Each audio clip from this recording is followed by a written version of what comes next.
अस्सलाम वालेकुम। मेरा नाम राना मोहम्मद जुल्करनैन है। आज मैं जो टॉपिक डिस्कस करने जा रहा हूँ वो है एंडोथर्मिक रिएक्शन और एक्सोथर्मिक रिएक्शन के दरमियान डिफरेंस।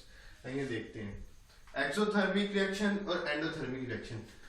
एक्सोथर्मिक, इसका वैसे लिटरेरी मीनिंग देख लेते हैं। एक्सो का मतलब होता है निकलना, थर्मिक का मतलब होता है हीट, यानी कि वो रिएक्शन जिसमें हीट निकलती है। अब हम सेकंड देखते हैं एंडोथर्मिक। एंडो का मतलब होता है टू इंटर होना, थर्म का मतलब होता है हीट, एंडोथर्मिक का मतलब हुआ एंडोथर्मिक रिएक्शन वो हुए जिसमें हीट इंटर होती है। अब हम इसका फर्स्ट पॉइंट देखते हैं। कहते हैं एक्सोथर्मिक रिएक्शन का फर्स्ट पॉइंट है कि heat is evolved from the system, कि ये वो रिएक्शन है कि जिनमें हीट सिस्टम से इवॉल्व होती है। ये नाम से जाहिर होता है एक्सोथर्मिक यानी कि हीट का निकलना। एक्सोथर्मिक रिएक्शन यानी वो रिएक्शन जिनमें हीट सिस्टम से बाहर जाती है। तो फर्स्ट पॉइंट भी यही है, heat is evolve from the system. ये वो रिएक्शन है जिसमें सिस्टम से हीट इवॉल्व होती है। अब सेकंड पॉइंट देखते हैं एंडोथर्मिक रिएक्शन। एंडोथर्मिक रिएक्शन वो होते हैं heat is absorbed in the system. Heat जो है वो सिस्टम के अंदर आती है। Endo mean inter, therm mean heat, यानी सिस्टम के अंदर जो हीट आती है उन रिएक्शन को एंडोथर्मिक रिएक्शन कहते हैं। अब हम बात करते हैं कि इनकी प्रोडक्ट की एनर्जी ज्यादा होती है या रिएक्टेंट की एनर्जी ज्यादा होती है। जब हम बात करते हैं एक्सोथर्मिक रिएक्शन की, एक्सोथर्मिक रिएक्शन में रिएक्टेंट की हीट ज्यादा होती है और प्रोडक्ट की एनर्जी कम होती है, जबकि एंडोथर्मिक रिएक्शन में प्रोडक्ट की एनर्जी ज्यादा होती है और रिएक्टेंट की एनर्जी कम होती है। ये नीचे हम डायग्राम में भी देख सकते हैं, रिएक्टेंट की एनर्जी ज्यादा है इन the case of exothermic reaction और प्रोडक्ट की एनर्जी कम है इन the case of exothermic reaction. Endothermic reaction में भी हम देख सकते हैं प्रोडक्ट की एनर्जी ज्यादा है और रिएक्टेंट की एनर्जी कम है। ये जब नीचे से ऊपर जाते हैं तो हमारे पास एनर्जी इंक्रीज हो रही है। तो एक्सोथर्मिक रिएक्शन में रिएक्टेंट की एनर्जी ज्यादा हुई और एंडोथर्मिक रिएक्शन में प्रोडक्ट की एनर्जी ज्यादा हुई। अब हम बात करते हैं डेल्टा एच। एक्सोथर्मिक रिएक्शन में जो डेल्टा एच है ये नेगेटिव होता है। डेल्टा एच नेगेटिव क्यों होता है? क्योंकि जो एनर्जी है वो सिस्टम से बाहर निकल रही है। जब हम वो केस डिस्कस कर रहे हैं जिसमें सिस्टम की एनर्जी लूज होती है, यानी कि सिस्टम से एनर्जी सराउंडिंग में आती है, तो हम डेल्टा एच यानी कि जो हीट है उसे हम नेगेटिव से शो करते हैं। नेगेटिव का मतलब होता है कि सिस्टम से एनर्जी बाहर निकली है, सराउंडिंग में आ रही है। और in the case of endothermic reaction, endothermic reaction में डेल्टा एच पॉजिटिव होता है। डेल्टा एच पॉजिटिव उस वक्त होता है जब एनर्जी सराउंडिंग से सिस्टम की तरफ आती है, यानी कि जो हमारा सिस्टम है बेसिकली जब एनर्जी ऑब्जॉर्व करता है तो हम डेल्टा एच जो है वो पॉजिटिव लिखते हैं। तो एक्सोथर्मिक रिएक्शन में क्या होता है, हम फोर्थ पॉइंट डिस्कस करते हैं। कहते हैं the number of bond form is greater than bond break. Exothermic reaction में जो बॉन्ड फॉर्मेशन होती है वो ज्यादा होती है और बॉन्ड ब्रेकेज जो है वो कम होती है। जब बॉन्ड फॉर्मेशन ज्यादा होती है तो जब बॉन्ड फॉर्म होते हैं, जब दो एटम्स के दरमियान बॉन्ड बनता है तो जब बॉन्ड बनता है तो उस दौरान एनर्जी जो है वो रिलीज होती है। जब बॉन्ड ब्रेक होता है तो उस बॉन्ड को तोड़ने के लिए एनर्जी चाहिए होती है। तो जो एक्सोथर्मिक रिएक्शन है इसमें बॉन्ड फॉर्मेशन ज्यादा होती है as compare to bond breakage. इस वजह से इसमें एनर्जी जो है वो रिलीज होती है और डेल्टा जो है वो नेगेटिव होता है। इन the case of endothermic reaction, endothermic reaction में जो बॉन्ड ब्रेकेज है वो ज्यादा होती है। जब बॉन्ड ब्रेकेज ज्यादा होती है, फॉर एग्जाम्पल दो बॉन्ड्स हैं, फॉर एग्जाम्पल दो चीजें आपस में जुड़ी हैं, वो उन्हें हम तोड़ेंगे तो हमें एनर्जी ज्यादा चाहिए होती है। इस तरह एंडोथर्मिक रिएक्शन में, एंडोथर्मिक रिएक्शन में वो बॉन्ड ब्रेकेज ज्यादा होती है। जब बॉन्ड ब्रेकेज ज्यादा होती है तो बॉन्ड को ब्रेक करने के लिए एनर्जी ज्यादा रिक्वायर होती है। जब एनर्जी ज्यादा रिक्वायर होती है तो एनर्जी की रिक्वायरमेंट को फुलफिल करने के लिए हमें सराउंडिंग से सिस्टम में एनर्जी भेजनी पड़ती है ताकि हमारा वो बॉन्ड ब्रेक हो सके।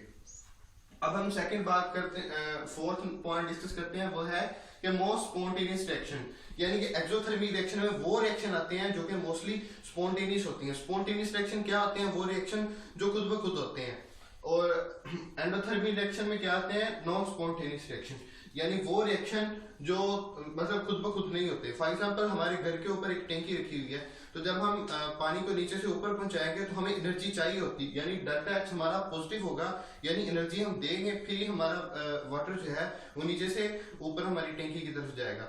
जब हम टैप ऑन करेंगे तो हमारी टैंकी से पानी खुद ब खुद नीचे आ जाएगा, हमें किसी किस्म की एनर्जी या मोटर वगैरह की जरूरत नहीं पड़ेगी। इस तरह वो हमारा डेल्टा एच नेगेटिव होगा, यानी जो खुद ब खुद हो रहा होगा वो मोस्टली एक्सोथर्मिक रिएक्शन होगा।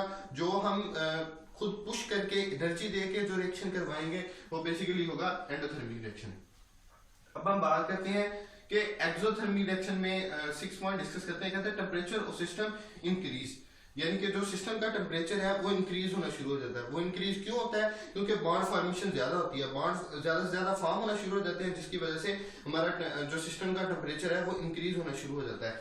इन the case of endothermic reaction, endothermic reaction में 6 पॉइंट क्या है कि temperature of system decrease, system का टेम्परेचर डिक्रीज करना शुरू हो जाता है। उसकी वजह क्या है? क्योंकि एंडोथर्मिक रिएक्शन में बॉन्ड ब्रेकेज ज्यादा होती है, बॉन्ड को ब्रेक करने के लिए एनर्जी ज्यादा की जरूरत होती है। जब वो एनर्जी कंटिन्यूसली कंज्यूम होती रहेगी तो सिस्टम का जो टेम्परेचर है वो ऑटोमेटिकली कम होना शुरू हो जाता है। अब हम बात करते हैं 7th पॉइंट की, heat move from system to surrounding.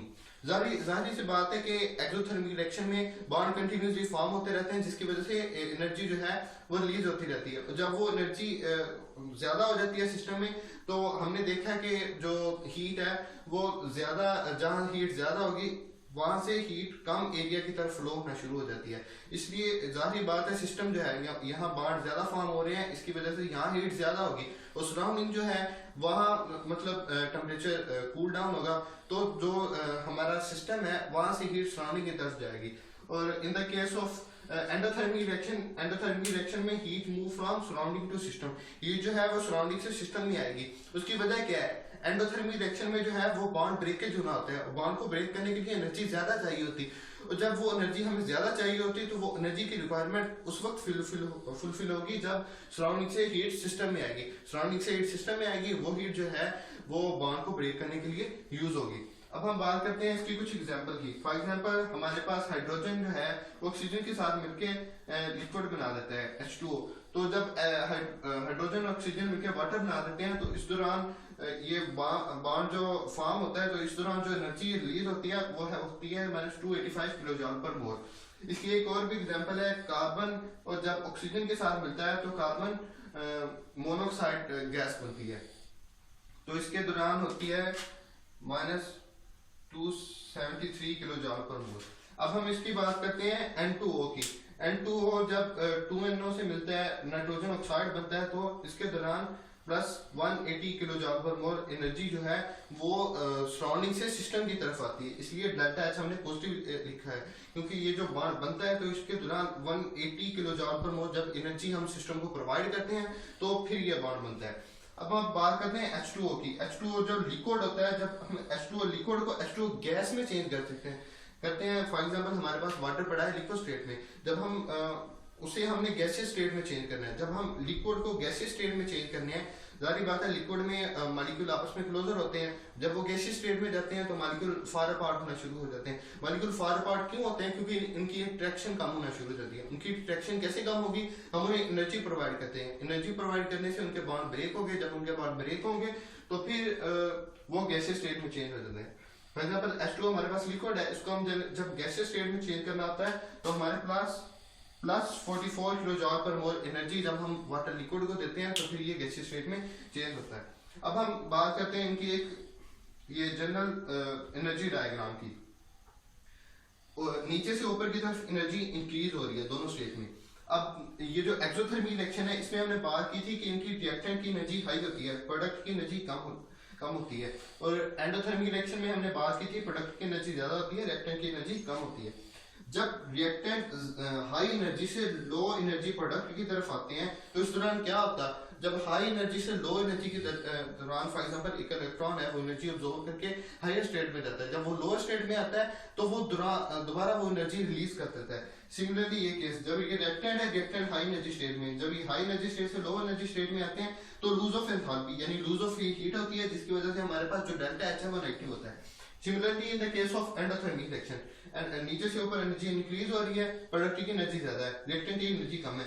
जब ये रिएक्टेंट लो स्टेट में है, जब ये लो स्टेट से हाई स्टेट में जाते हैं, फॉर एग्जांपल इलेक्ट्रॉन है उसे लो स्टेट से हाई स्टेट में पहुंचाने के लिए हम उसे एनर्जी देते हैं, जब हम उसे एनर्जी देते हैं फिर वो लो स्टेट से हाई स्टेट में जाता है। इस तरह ये रिएक्टेंट है, जब हम इसे एनर्जी देंगे तो फिर ये हाई स्टेट यानी प्रोडक्ट में चेंज होता है। जब ये लो स्टेट से हाई स्टेट में जाएगा, हाई स्टेट में जाने के लिए इसे एनर्जी चाहिए होती है, और जो एनर्जी हम इसे देंगे वो गेन इन एंथैल्पी होगी, यानी कि डेल्टा हमारे पास पॉजिटिव होगा। पॉजिटिव इसलिए होगा क्योंकि वो एनर्जी हम उसे दे रहे हैं।